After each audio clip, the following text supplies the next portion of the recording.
I still remember the weight. I still remember the weight of that iron key in my palm, cold, impossibly heavy, like it was pulling me towards something I wasn't meant to find. That night changed everything. The night I learned that some doors were locked for reasons far darker than I could have imagined. It's been 3 years since I left Ashford. 3 years since I walked away from that crumbling estate on the edge of town, from the questions that still haunt my sleep. Back then, I was 24, working nights as a security guard just to pay rent. Desperate for extra cash, I took a job most people wouldn't touch, watching over the old Carmichael Manor while the estate lawyers sorted through decades of paperwork after the owner's death.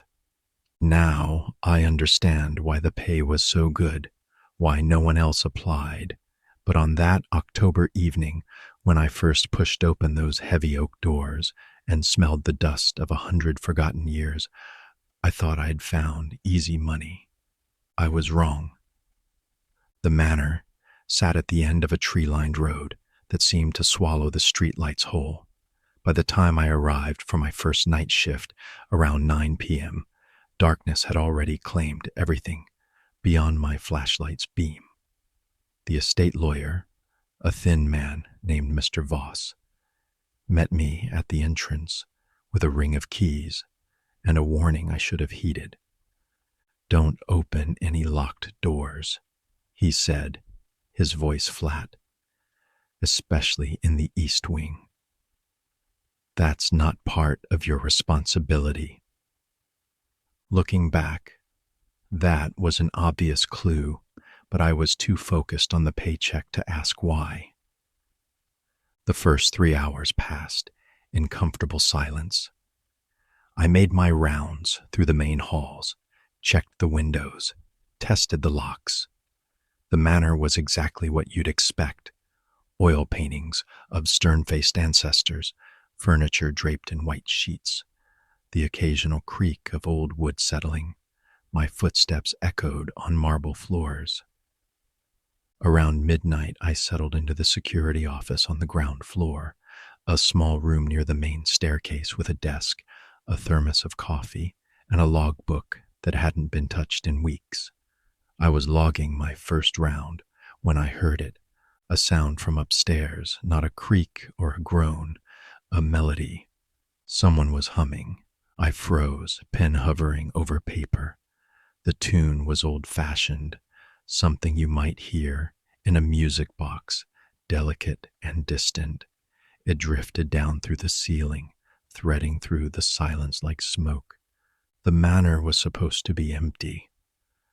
I grabbed my flashlight and climbed the main staircase, each step deliberate.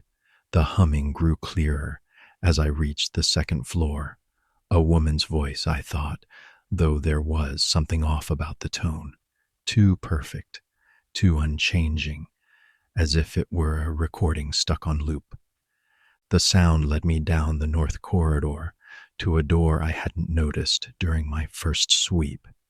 It stood slightly ajar, golden lamplight spilling through the crack. I remember my hand shaking as I pushed it open. The room beyond was a library, floor-to-ceiling shelves crammed with leather-bound books, a reading desk positioned beneath a Tiffany lamp that shouldn't have been lit, and there, seated in a high-backed chair, facing away from me, was a figure in dark clothing. The humming stopped. "You weren't supposed to be here yet," a woman's voice said, calm and measured. She didn't turn around. I should have run. Every instinct screamed at me to leave, but curiosity, or maybe something darker, kept me rooted. "I'm the security guard," I managed. "Who are you?" She rose slowly, turning to face me.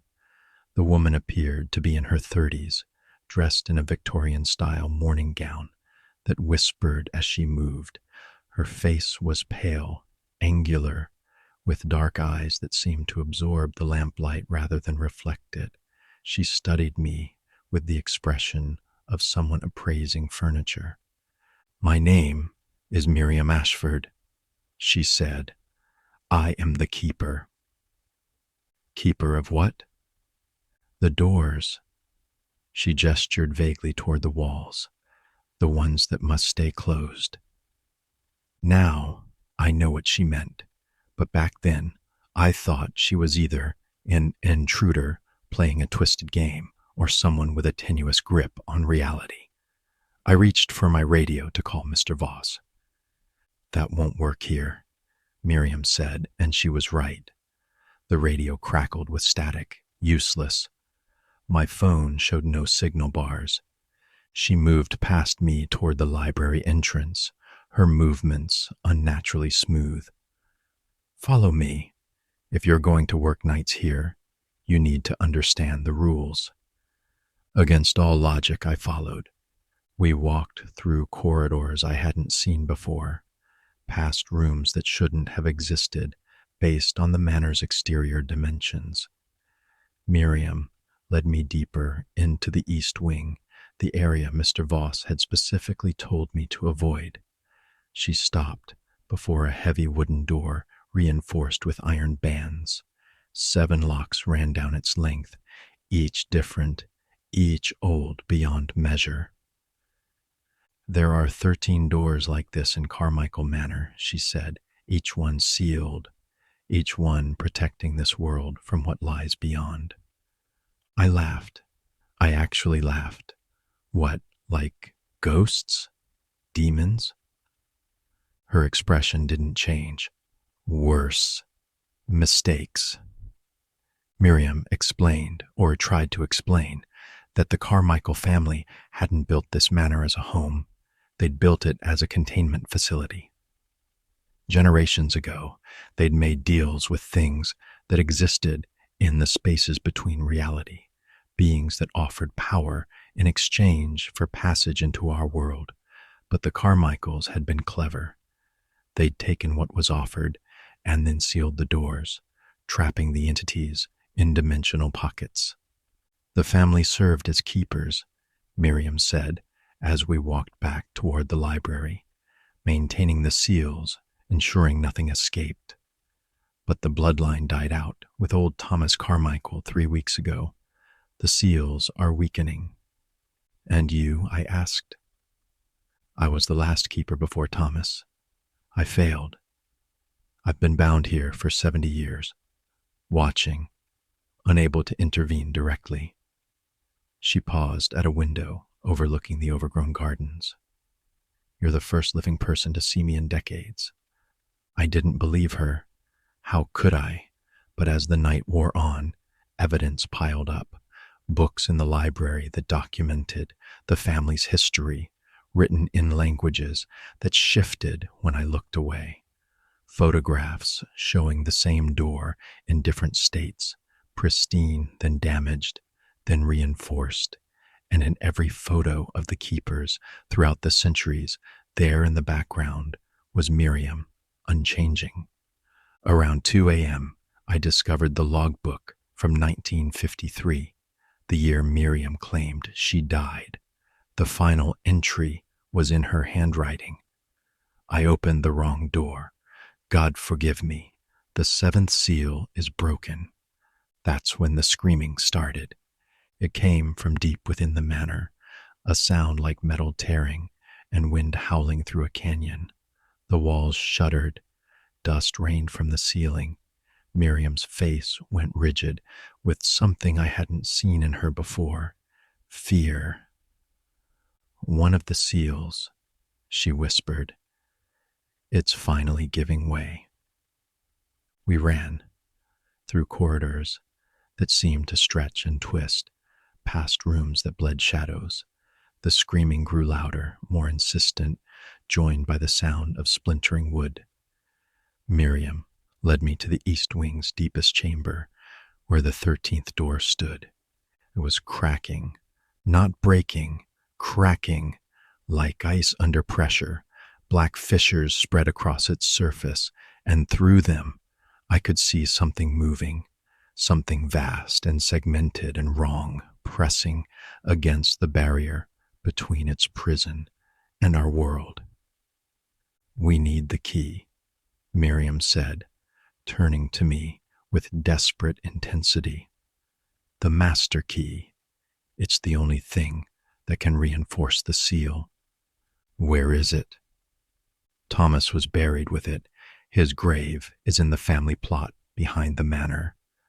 Reversal/key reveal, 30 to 40.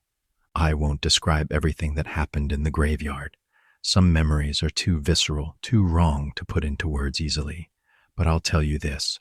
Thomas Carmichael's grave was fresh, the earth still loose. I dug with a shovel from the groundskeeper's shed while Miriam stood watch, her form flickering like a candle flame in a draft. When I reached the coffin, I expected to find a corpse. Instead, I found Thomas Carmichael waiting, eyes open, very much aware. He'd been buried alive, or rather, he'd chosen to be sealed in the earth, still holding vigil even in death. You should not have come, he rasped, his voice like wind through dead leaves. The key cannot leave this grave. It is the anchor. If you take it, all 13 doors will open at once. Miriam had lied. I climbed out of that grave and found her waiting, and for the first time, I saw her true face, not the beautiful woman in mourning clothes, but something older, something that wore humanity like an ill-fitting coat. Her smile was too wide, her eyes reflecting moonlight at the wrong angle. You were always cleverer than I hoped, she said, but not clever enough to resist coming here in the first place. The truth spilled out then, pulled from her by forces I didn't understand, perhaps Thomas's will, perhaps something in the key itself still in the coffin behind me. Miriam Ashford had never been a keeper. She was one of the entities the family had tried to trap. She'd murdered the keeper in 1953 and taken her place, unable to open the doors herself, but waiting, always waiting, for someone living to do it for her. The real keeper, a woman named Clara Denham, had sealed Miriam partially in our world before dying, trapped but not contained, powerless but persistent. You called me here, I said, understanding finally. The job posting, Mr. Voss. There is no Mr. Voss, she confirmed. There's only me and the doors and the promise of freedom after so very long. The thing in the 13th door screamed again, and this time I understood the sound. It wasn't rage or hunger. It was greeting. It was welcoming its sister home. Climax, 40 to 50. I ran. Miriam couldn't touch me directly. The same rules that bound her kept her from physical violence, but she could manipulate the manor itself. Hallways extended. Stairs led in impossible directions. Doors opened onto rooms that bled together, creating a labyrinth with no center and no exit. I found myself in the library again, gasping, disoriented. The books were screaming now, their pages fluttering, though there was no wind. In the distance, I could hear wood splintering, multiple doors failing at once. Thomas's words echoed in my mind. The key cannot leave this grave. It is the anchor. An anchor, a seal, a lock that worked in reverse, not keeping things out, but keeping them in by remaining in place. I needed to become the anchor. The revelation came with terrible clarity. The keepers hadn't just maintained the seals, they'd fed them, blood, life force, consciousness. The doors required a willing sacrifice, someone to hold them closed from our side of reality. That's why the Carmichael line had served generation after generation. That's why Thomas had been buried alive, still clutching the key. And that's why Miriam needed me. She couldn't volunteer. Only the living could choose to become the lock. But there was another option. I raced back through the shifting corridors to the graveyard where Thomas waited in his coffin. His eyes tracked me as I leaned over the edge. "There's a way to seal her too," I said. "Isn't there? To trap her completely." He smiled, a death's head grin, terrible and knowing. The seventh door, the one she opened, it was meant to be her cell, but she escaped before the seal completed. If someone were to finish what was started. He couldn't say more. The rules that bound him were absolute. But I understood. I took the master key from his skeletal fingers. The moment I touched it, I felt the weight of 100 years pressed down on my soul. The key was warm, almost alive, and it whispered secrets in a language older than words. Back in the manor, I ran for the seventh door. Miriam appeared in my path, her false form discarded entirely now. She was tall, impossibly tall, her limbs too long and jointed in wrong places, her face split open vertically to reveal rows of crystalline teeth. "You cannot seal me," she said, her voice layered with harmonics that made my ears bleed. "I am older than your species. I was here before your sun ignited." "Maybe," I said, fitting the key into the seventh door's final lock. "But you're also stuck in Clara Denham's trap. You need me to open the doors, which means you can't stop me from closing them." I turned the key. The door didn't open. It inverted. Space folded like paper, and suddenly, the hallway we stood in was inside the door's pocket dimension. Miriam's scream was the sound of reality bending. She clawed at me, her fingers passing through my body like ice water, but the key's power held. The wards Clara had died, activating so many decades ago, surged back to life, fed by my will and the master key's ancient magic. The door sealed with Miriam inside. Resolution, reflection, 50 minutes to 58 minutes. I don't remember collapsing. When I woke, it was dawn, and I was lying on the manor's front steps. The master key was gone, returned to Thomas's grave, I assumed, or perhaps dissolved, its purpose fulfilled. Inside, the manor was different, quieter. The 13 doors still stood, but their seals had stabilized. Later, when real estate agents came to inspect the property, they found nothing unusual, just an old house full of antiques and dust. They never saw the doors I'd seen, never walked the corridors that twisted between dimensions. The manor had become mundane again, its secrets sealed away.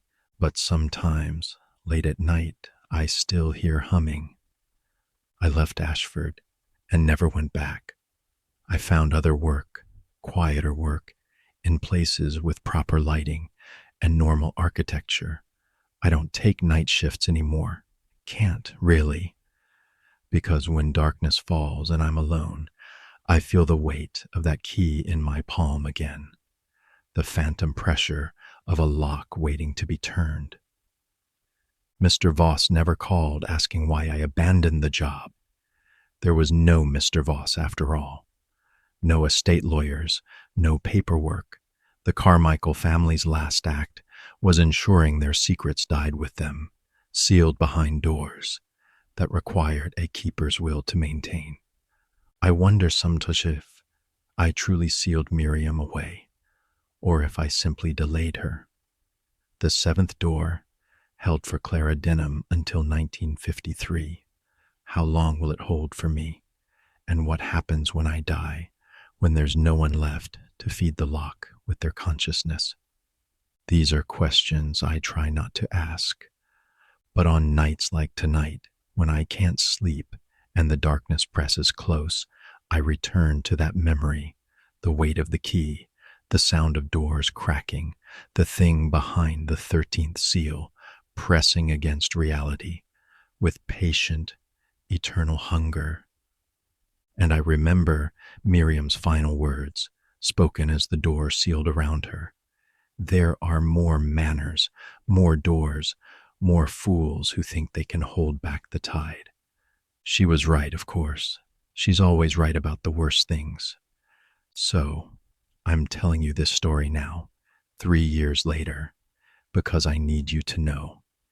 If you ever receive a job offer for night security at an old estate, if the pay seems too good and the warnings too vague, if you find yourself standing before a door that shouldn't exist, walk away.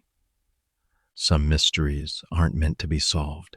Some doors are locked for reasons that have nothing to do with keeping people out and everything to do with keeping nightmares in. I learned that lesson. I hope you never have to.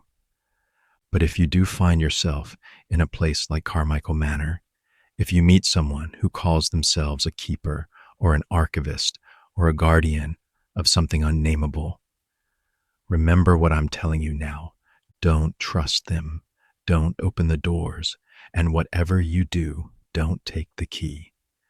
Have you ever encountered a place that felt wrong, a building or room that seemed to exist outside normal space? Share your story in the comments below. And if you want to hear more tales from the edge of reality, subscribe and join our membership for early access to stories that go even deeper into the darkness. Until next time, keep your doors locked